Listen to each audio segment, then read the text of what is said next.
Welcome to this week's edition of the ATN Weekly News Roundup. I am Favor Aham, bringing you the top stories that shaped the world, Africa and Nigeria. Beginning with the headlines. Iran names Mojtaba Khamenei as new supreme leader after his father's assassination.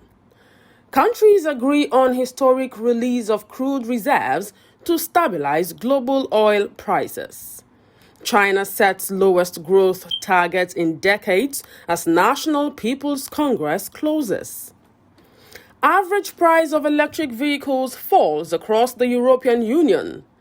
Trump signals temporary lifting of sanctions on oil producers amidst Iran war.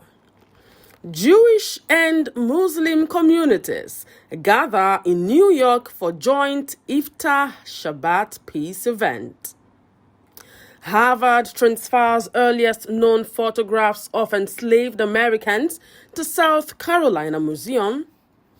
Aviation fuel price in Nigeria surges by 80%, pressuring airlines. Miami Heat's Bam Adebayo records a historic 83-point performance. Those were the headlines, now the news in detail.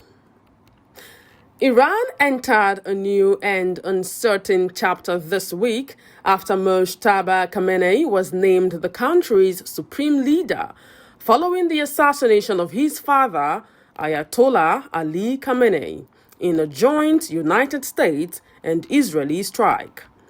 Iran's powerful assembly of experts confirmed the 56-year-old cleric as successor, tasking him with guiding the Islamic Republic through one of the gravest crises in its four-decade history. Key political figures, the Islamic Revolutionary Guard Corps, and the armed forces swiftly pledged allegiance to the new leader as tensions across the Middle East continued to escalate. We have news that global energy markets were also shaken by the widening conflict. In response, member nations of the International Energy Agency agreed to release 400 million barrels of crude oil from strategic reserves. Officials described the move as the largest emergency release in history, designed to stabilize supply after disruptions linked to the effective closure of the Strait of Hormuz. Energy analysts said the coordinated action reflected growing fears that prolonged instability in the Gulf could send fuel prices sharply higher. Economic signals from Asia painted a more cautious picture. China concluded its annual National People's Congress after setting an economic growth target of between 4.5 and 5%, the lowest in nearly 3 decades outside the pandemic period. Delegates approved the new 5-year economic blueprint covering 2026 to 2030, outlining goals for inflation, fiscal policy, and employment. Beijing reiterated its longer-term ambition of becoming a moderately developed country by 2035, with plans to raise GDP per capita to $20,000. Meanwhile, in Europe, the cost of electric vehicles showed a notable shift. A new analysis revealed that the average price of electric cars across the European Union fell for the first time since 2020. The decline was attributed largely to stricter carbon emission targets set by the European Commission, prompting automakers to introduce more affordable compact models. Analysts said the drop could accelerate consumer adoption as governments continue pushing for cleaner transportation. Energy policy in Washington also reflected the global turbulence. President Donald Trump indicated that his administration would temporarily lift some sanctions on certain oil-producing nations in an effort to ease market pressure during the Iran conflict. Oil prices had briefly surged close to $120 per barrel before retreating. Trump argued that easing restrictions could stabilize supply until the situation in the Middle East improves.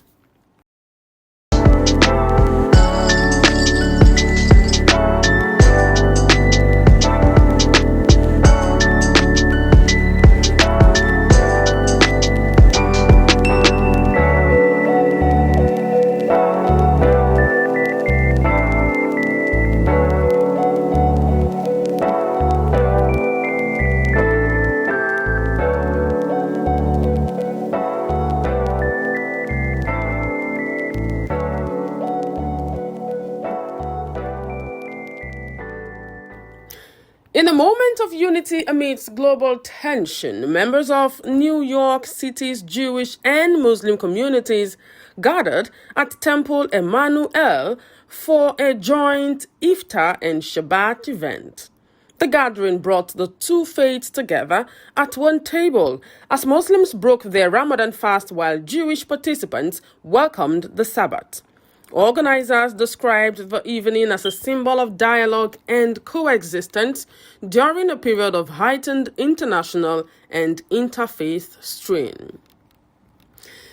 We got news that Harvard University transferred what are believed to be the earliest photographs of enslaved people in America to a South Carolina museum. The images, taken in 1850 for a racist study attempting to prove black inferiority, were handed over after a legal settlement with descendants of the enslaved subjects.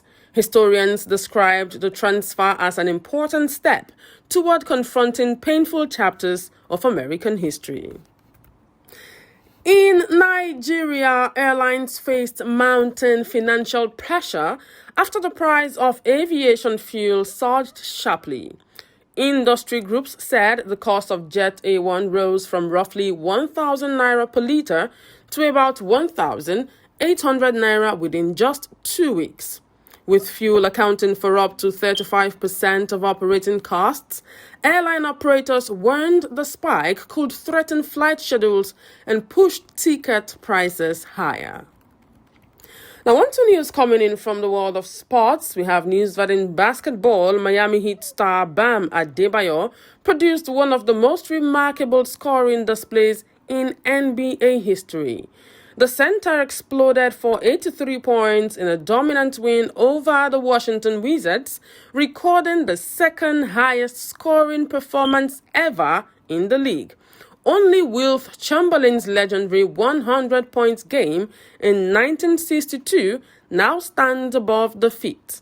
Adebayo's performance included 9 rebounds, 3 assists, and 7 three-pointers, cementing a historic night in the NBA record books. Now that is it on this week's News Roundup. Join us again next weekend for the stories shaping the world, Africa and Nigeria. I am Favor Aham. Thank you so much for watching.